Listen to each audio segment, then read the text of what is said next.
And earlier on, Jane, you referred to what kind of activities may constitute a breach. And Jeremy said we have to track it very closely according to what the law requires, and that's absolutely right.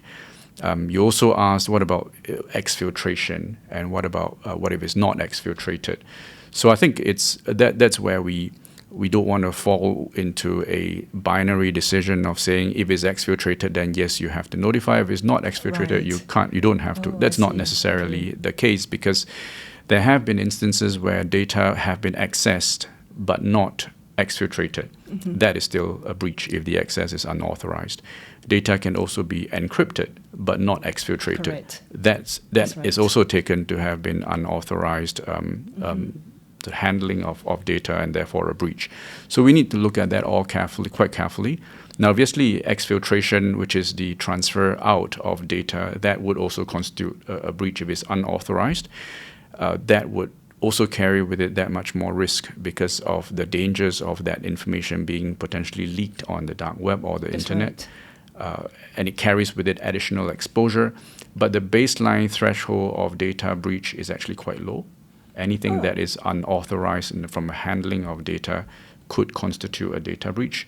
So that's where we have to not impose artificially high thresholds on what may constitute a data breach. You've got to go back to the law.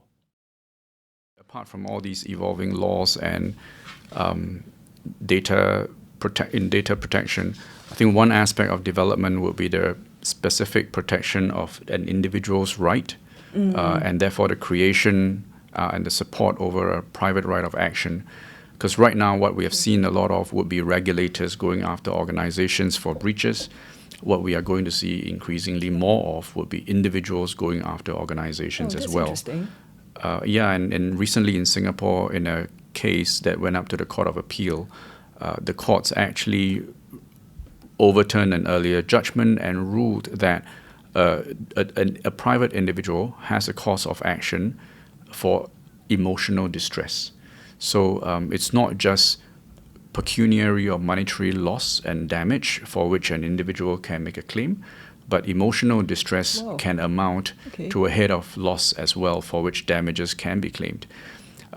So I think there is this sense that data privacy is something that can affect a person's well-being, emotional well-being and mental state. And if there were to be any impact and distress caused by that, then the law recognizes it.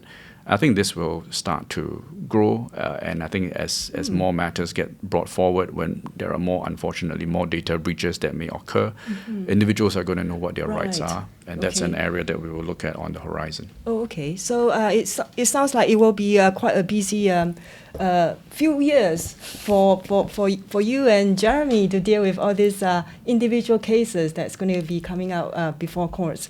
So thank you very much for your time today, Wilson and Jeremy. I think there's a lot of takeaways for our audience when they formulate their incident response plan, crisis communications, and also hopefully when they deal with their in-house counsel, they know, the kind of considerations that their lawyers are talking about. So thank you very much for your time again today.